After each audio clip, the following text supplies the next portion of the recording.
Asoosama dheeraa dhiigni dhiigannam barreessaan Jawaaroo Naqaa'oo kutaa 7ffaa.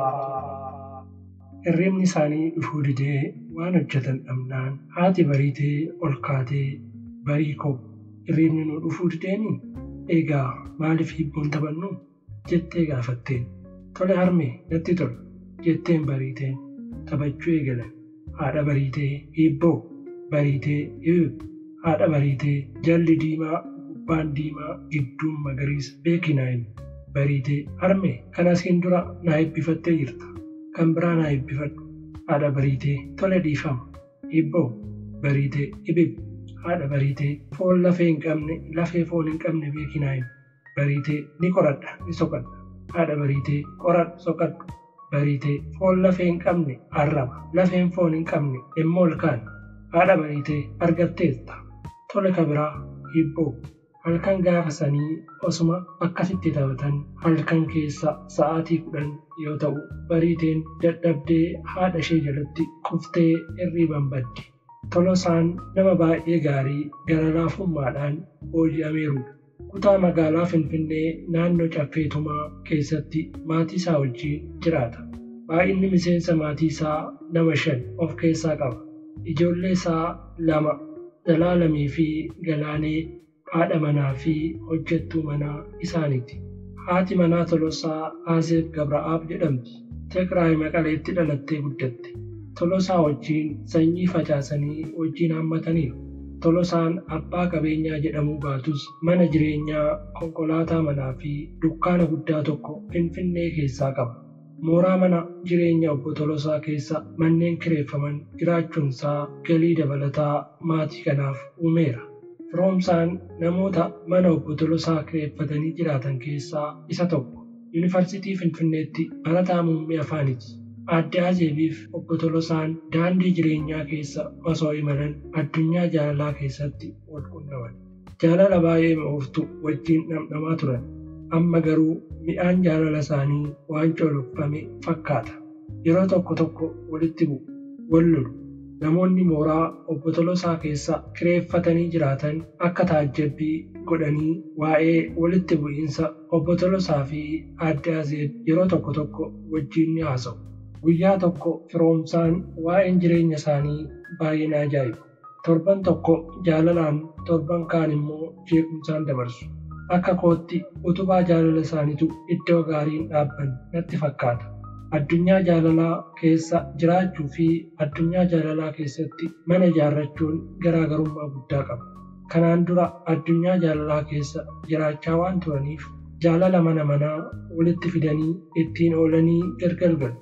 Amma garuu addunyaa jaalalaa keessatti mana ijaarrataniiru. Wajjin oolanii wajjin bulu. Wajjin nyaatanii wajjin dhugu. Kanaaf mana ijaaruuf waan hedduutu xiinxalamuu qabatu. Akka kootti mana gaarii waggaa hedduu dhaabbatu kan hin moofnee fi kan akka salphaatti hin jigne ijaaruuf jalqaba mukni mana ittiin ijaaramu filatamuu qaba. Mukni filatamu immoo muka cimaa biyyeen hin nyaattamnee fi hin tortorre ta'uu qaba. Sana booda muka cimaatti aansanii dhaabu. Cimina mukaa ilaaluun qofti gaarii hin ta'u. Hiddi muka cimaa lamaanii sun tokko ta'uu qaba jedhee yaada. Jedhaa Lammaatti yoo himu ani gurra kootiin dhaga'eera. Lammaan waajjira tokko keessatti hojjetaa mootummaati. Akkuma firoomsaa mana obbo Tolosaa kireeffatee jiraata. Lammaanis yeroo isaa eeggatee firoo dhugaa jette. Garuu rakkoon akkanaa Oromoo meeqarra jirtii laata? Jedhee firoomsaa gaafatee.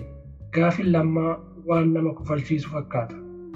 Firoomsaan yeroodhaaf kolfaa turee booda garuu Lammaa sabni Oromoo hin taane kan Oromiyaa keessa jiraatu meeqaa? Deebii gaafii kanaa hin barbaadu. Garuu gaafii keetiif deebiidha jedhee yaada. Abboonni keenya shamarran babbareedoo dhalchanii akka harkaa qaban osoo beeknu nuyi ilmaan isaanii garuu lafa midhaan qulqulluu biqilchuu irratti aramaa midhaanii bittinneessaa jirra. Waan nama ajaa'ibu bara. Mammagaallan intala Wallagga osoo jirtu qaqalloon mudhii migiraa Harargeetti dhalatan osoo jiran tanneen kaarruu Basaqaa Walloo Kamisee guutanii osoo jiran filachuun nu dhibee bara. Karrayyuu deemnan bareeda raayyaanis sanuma. Iluu Abbaaboor, Shawaa, Gujii, hangaftichi Oromoo Boorannis kan mudaa qabu hin dhalchine. Intalli Arsii tan qamadiif midhaaniin guddatte waa'ee bareedinaa yoom yaaddoftee beekti? Gibee gama Jimma deemnaan bareeda malee kan fokkisu ni jira hin jedhu. Oromoon fokkuun qabu bare. Keenya dhiisnee kan Oromootiif gorora liqimsina. Rakkoo kana akka waliigala Oromiyaatti tilmaamuun baay'ee nama rakkisa. Akka kootti waan darbe dhiifnee fuuldura keenyaaf furmaata keenyee darbuu qabna. Furmaanni rakkoo kanaa immoo jedhaa furmaataa fi balaa rakkoo tanaa dubbataa ture. Dhumarratti Lammaan Firoo namni tokko biyya balleessuu akkasumas biyya ijaaruu ni danda'a. Kanaaf furmaanni rakkoo tanaa anaa fi sirraa eegaluu qabdi. Hiriyoota keenya kan dhiiraa fi intalaa haalaan gorsuu qabna. Isaanis gahee mataa isaanii bahuu qabu. Furmaata jechuun kana jedhee yaada marii isaanii buufanii gara hojii isaanii deeman. Ganama guyyaa tokko Bariiteen seenaa jaarsa Baalchaa jedhamu akka xumurtuuf haadha gaafatte. Haati Bariitees tole jettee ittiin eegalteen. Dirree waraanaa erga deemeen booda waggoota hedduuf hoomaa waraanaa keessatti hojjetaa ture. Akka tasaa ta'ee yeroo hoomaa waraanaa keessatti hojjetaa ture san carraa barumsaa barachuu argatee ture. Kanaaf afaan Amaaraa barreessuu fi dubbisuu ni danda'a. Osuma akkasitti jiraatu gabrummaa mootummaan yeroo sanii uummatarraan geessisu hammaannaan uummanni kaabaa kibbaan bahaa lixaan warraaqsa mootummaa irratti ba'e. Yeroo kana mootummaan loltoota isaa meeshaa waraanaa harka kaa'ee uummataan akka lolaniif gara Baaleetti erge. Loltoota yeroo san gara Baaleetti ergaman keessaa obbo Baalchaan isa tokko ture. Yeroo gara Baalee imalu keessa isaatti meeshaa waraanaa kanaan qomoo isaa ajjeesuu akka hin qabnee fi saba isaatiif wareegamuu akka qabu of amansiise. Yeroo Baalee ga'u loltoonni isaa wajjin dhufan uummata sagalee ofii dhageessisuuf meeshaa waraanaa malee daandii irratti ba'e osoo argan kunniin warra misoomaa fi nageenyati jedhanii gidiraa ulfaataa irraan gahan. Jaarsaaf jaartii xiqqaaf guddaa osoo hin jedhin kaan tumanii madeessuu kaan immoo tumanii ajjeesuu eegalan. Obbo Baalchaan haala kana osoo argu obsuu hin dandeenye. Faallaa loltoota mootummaa dhaabbatee uummata isaatiif loluuf filate. Osoo inni gara uummata isaa miliquuf jedhu yeroo lama harka isaa bitaarraa rasaasan dhahan. Ta'us isa qabuu hin dandeenye. Sana booda manni jireenya isaa bosona ta'e. Waggaa muraasaaf bosona keessatti namoota bilisummaa Oromootiif lolaa turan kan akka Waaqoo Guutuu fa'a wajjin bosonatti galee qabsaa'ee lolaa ture. Booda osoo akkasitti bosona keessatti saba isaatiif lolu dhukkuba cimaan booji'ame. Sana booda gargaarsa uummata isaatiin magaalaa Harar keessatti ji'oota lamaaf hospitaalatti yaalamaa ture. Humna dhabuurraan kan ka'e gara bosonaatti deebi'uu hin dandeenye. Garuu gara magaalaa Dirree Dawaatti dhufee jireenya gargaarsaa jiraachaa ture. Haala jireenya isaa kan kanaan booda baay'ee natti hin himne. Wanti isaa achiitii natti fakkaata. Guyyaa tokko waan Oromoo irraa hin eeggamne tokko hojjedhe. Osoo lubbuun jiruu salphina koo hin dubbadhe. Garuu guyyaa tokko saba koo dhiifama gaafadhee du'a jedhee nutti anaa fi kennaatti jettee ittiin teene. Itti dabaltees obbo Baalchaan anaaf mana barumsaa koo kan waa'ee eenyummaa koo itti baradheedha. Waa'ee Oromoo fi Oromiyaa hedduu nu barsiise. Har'as jaarsa cimaa waa'ee Oromoo fi Oromiyaa yaadaa buluudha. Yeroo tokko tokko nu bira taa'ee bara gabrummaa keessatti dhaladhee bara gabrummaa keessatti du'aa jedhaa sagalee xiqqoo ol fuudhee of keessatti gungu. Yeroo isa wajjin wal garrisan agamsaa gara naannoo Birbirsa Gooroo kan nu fideef waa malee hin turre. Turtii torban tokkoo booda maaliif akka achi nu fide nutti hime. Dur Oromoon naannoo kana Birbirsa Gooroo jedhee waama. Amma garuu Piyaasaa jedhanii moggaasaniiru. Oromoo Tuulamaa gosa Gullallee jedhamutu as jiraataa ture. Siidaan ijaan argitan kun siidaa mootii Hiitlarii Afrikaati. Dur iddoo siidaan jiru kanatti yaa'ii odaa Gullalleetu taa'ama ture. Kooraan inni yaabbate kun immoo kan Oromoo Galaan namicha siidaa Dabalee jedhamurraa fudhatee akka ta'e seenaan afaan baasee dubbata.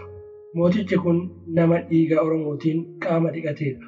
Lubbuu Oromoo kuma hedduun lakkaa'amu aanulee fi calanqoo irratti biliqgodhe. Foon harmaa fi harka labata keenyaa muree nyaati. Kanaaf yoo xiqqaate garjabummaasaa fi kan firoottansaa yoomillee dagachuu hin qabne. An kan beekuu fi kan dhaga'e isinitti himeera. Isin immoo seenaa kana caalu qorattanii saba keessanitti himuu akkasumas carraa yoo argattan barsiistanii Oromoo dhufuuf ol kaa'uu qabdu. Gumaadha jettanii beenyaa qarshiin nyaachuu hin qabdan. Dhiigni dhiiga of keessaa qaba. Osoo gubannu kolfina jette Akaayiin. Nus kunoo osoo cincufnu jiraanna. Agamsaa kan isin fideef seenaa kana isinitti himuufi.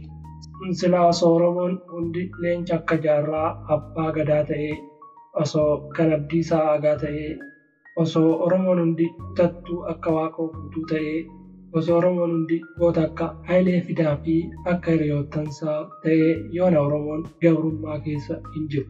Nullee biyya keenya keessatti akka haraa manaatti karaa irratti hin gatamnu ta'a. Akkas jedhaa fuula aariitiin nutti himaa ture. Booda immoo keessi isaa dhiigee fuulli isaa bishaan imimmaaniitiin miiccamee arrabni isaa jecha sagaleessuu dadhabe.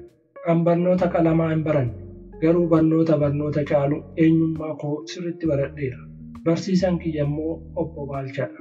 Waggaa 6 booda garuu haalli jireenyaa adda nu baase. Amma lubbuun jiraachuu dhabuusaa hin beeku jettee itti seenessiteen. Maatiin Margaa jireenya wal gargaarsa qabu osuma jiraatan waggaa hedduu dabarsan. Margaan kiraa manaaf meeshaa mana keessatti barbaachisan dhiyeessaa, dureessan barnoota isaa cinaatti kophee suphuu fi qulqulleessuudhaan of barsiisaa. Haati dureessaa immoo dhaabbata raabsaa biddeenaa sana keessatti hojjetaa qoonqoo maatii ishee danda'aa jiraatu. Akkasumatti osoo jiraatan barri tokko darbee kan biraas lakkaa'amee waggaa hedduu dabarsan. Yeroo booda garuu rakkoo hamaa tokko keessatti kufan.